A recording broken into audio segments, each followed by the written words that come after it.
Tao po. So we can't do it with the dog.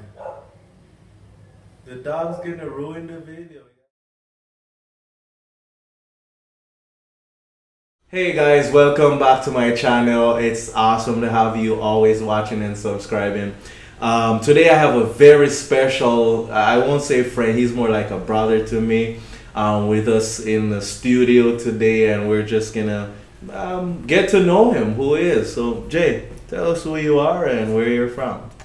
Well, my name is Jason Bireo, and I'm from Papua New Guinea.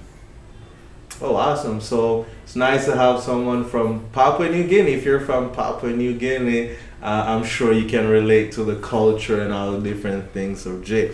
No, Jay's a pilot, and basically we like to know, how did you become a pilot? Well, how did I become a pilot? That's an interesting question. I grew up beside an airstrip, and growing up I've seen planes coming in, and I've always wanted to be a pilot when growing up. But when growing up, I see most of the pilots that comes out of the plane, they were foreigners, right?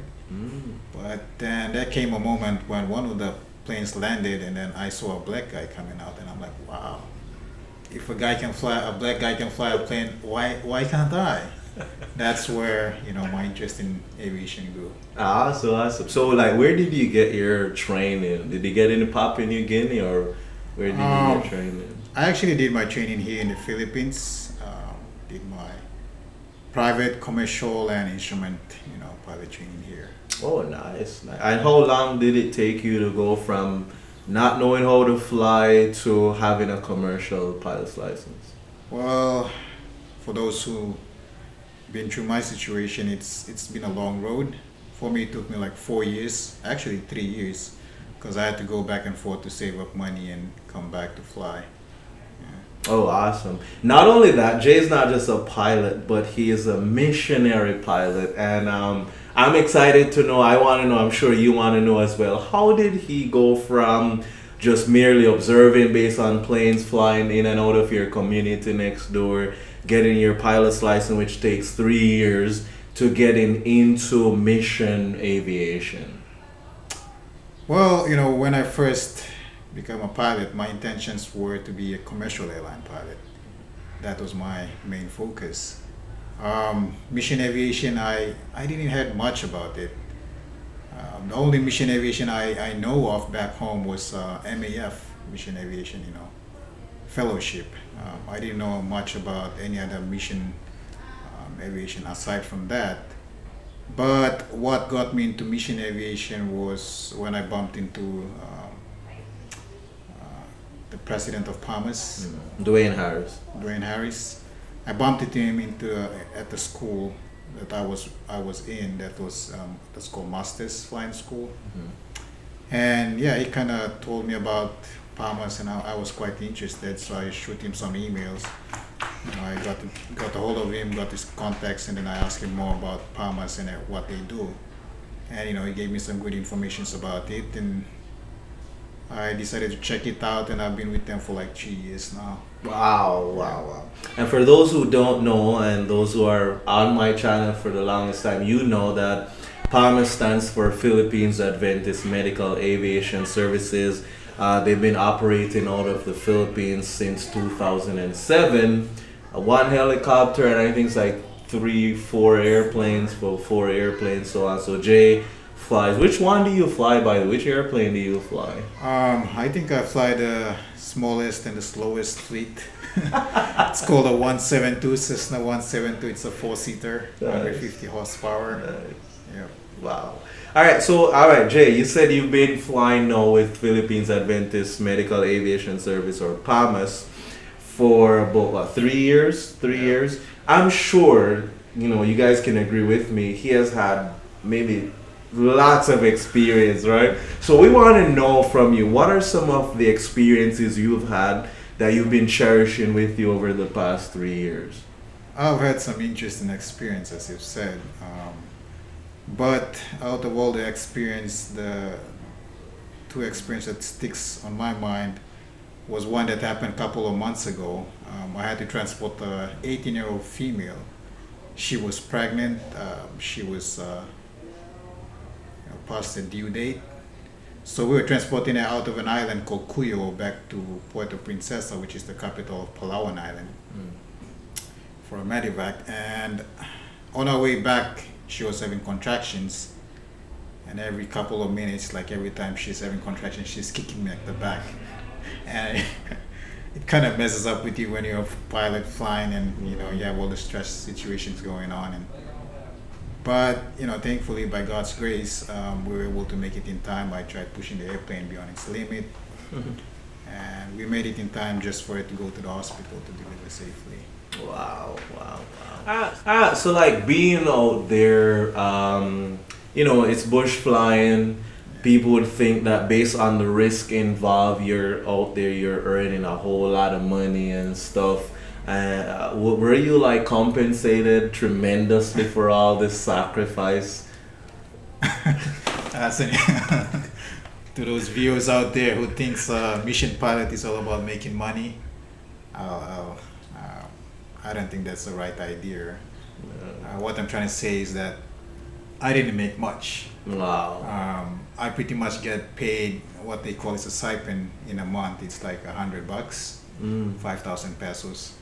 And by God's grace, it has kept me going every time, and I've been blessed ever since then. Wow. So I can't complain. Wow. So 3 years, it took you 3 years to get your pilot's license. You basically volunteered with Philippines Adventist Medical Aviation Service, getting $100 per month. I would naturally ask someone who has spent years learning to fly, maybe millions of pesos or thousands of dollars to get these ratings, and you're out there risking your life, transporting people, you're not financially compensated enough for what you do. How were you able to stay motivated to last for 3 years in that environment as a pilot?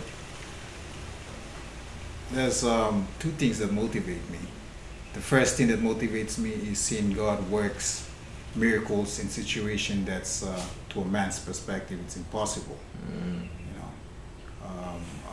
I've seen God's hands in a lot of ways. For example, there was a situation where like we are human beings, right? When you don't get compensated enough, you get frustrated, right? And it kind of puts you on edge, and you want to quit. And there, a lot of times I've come to that point.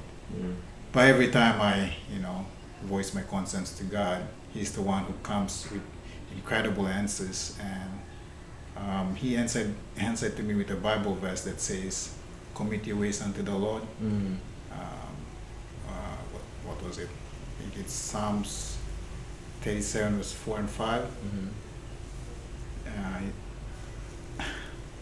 Anyways, it says something along the line where when you commit all your ways to the Lord, He'll give you the desires of your heart. Oh yeah.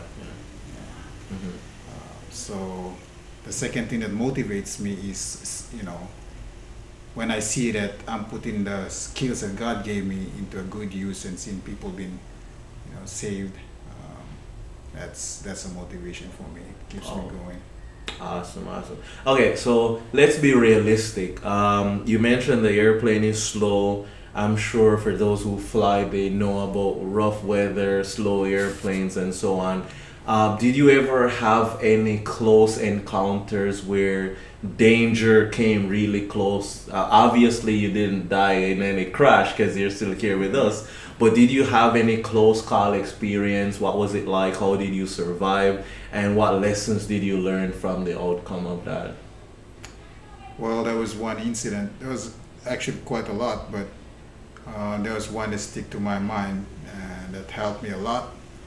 Is sometimes we try to rush, get there right? You try to rush and get things done, especially when it's an emergency and we see that the weather is bad, but we push ourselves trying to do it.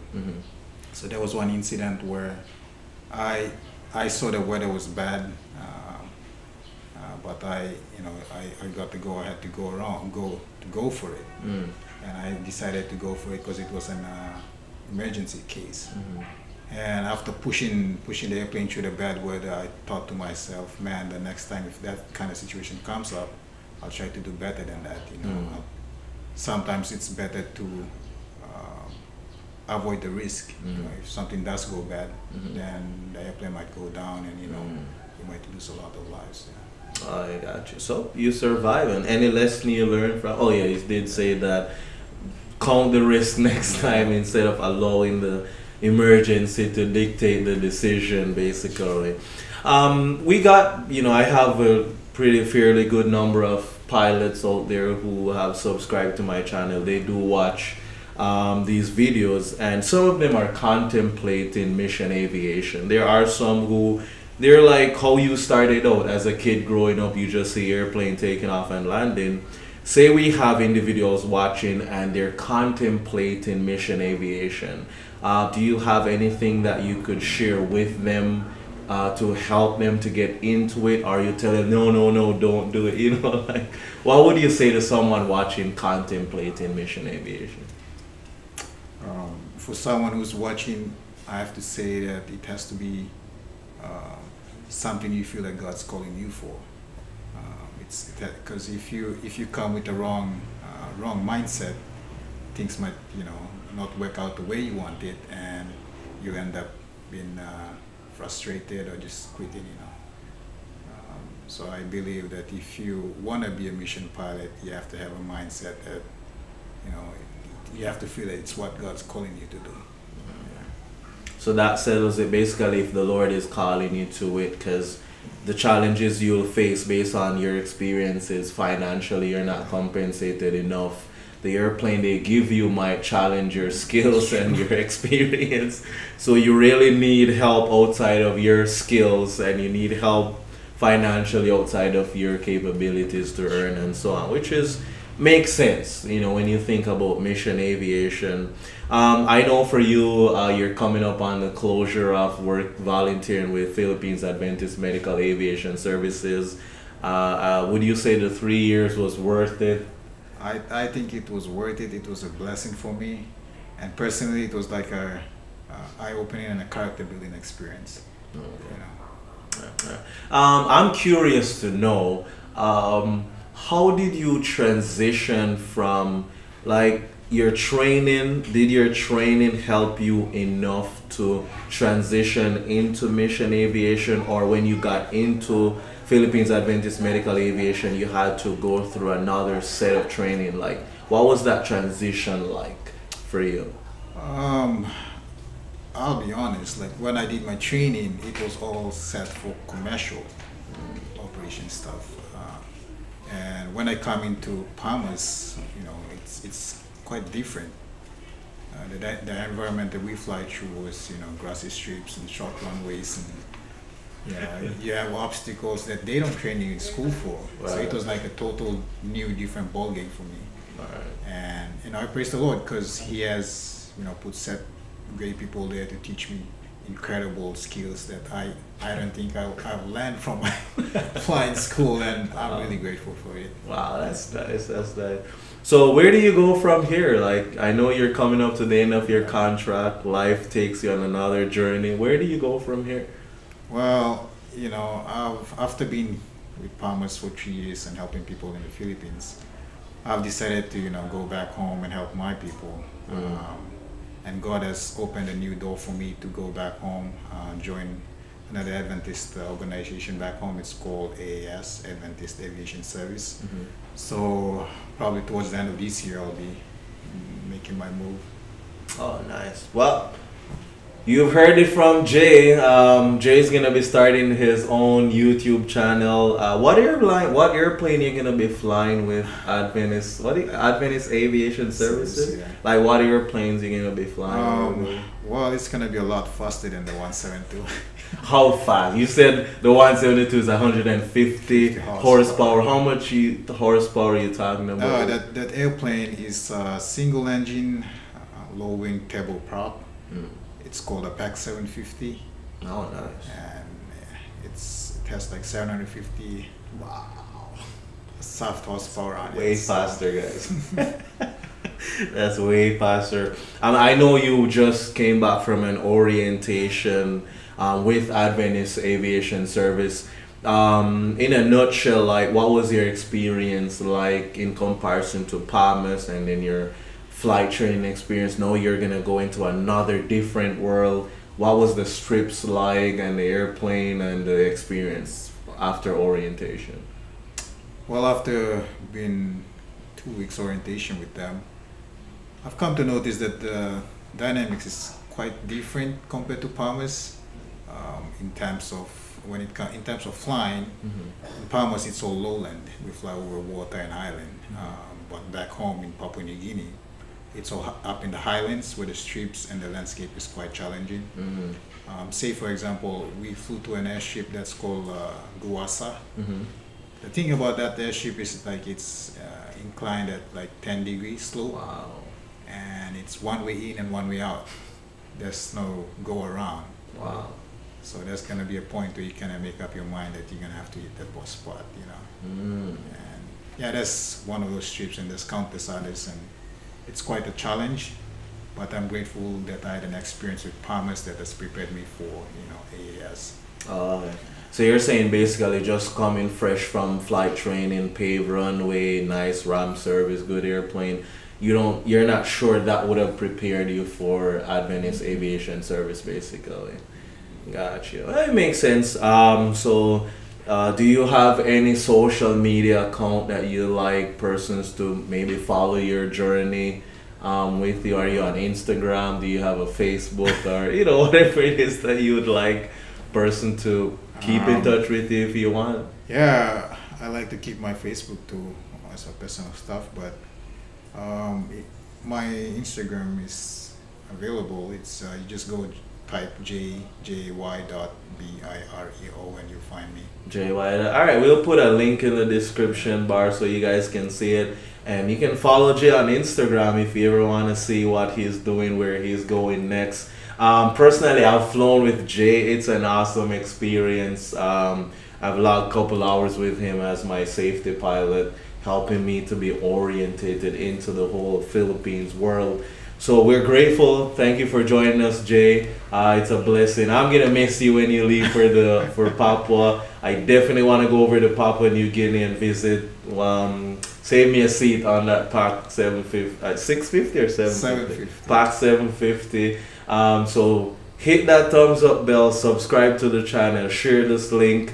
And for all those who are from Papua New Guinea, I can say here, a man, he saw a Papua New Guinea guy stepped out of the airplane, and immediately he felt like it's possible for him to be a pilot. So we appreciate your service, your time in the ministry, and we just pray and hope that wherever God leads you to next, that you'll learn lessons and you'll just continue to share experience.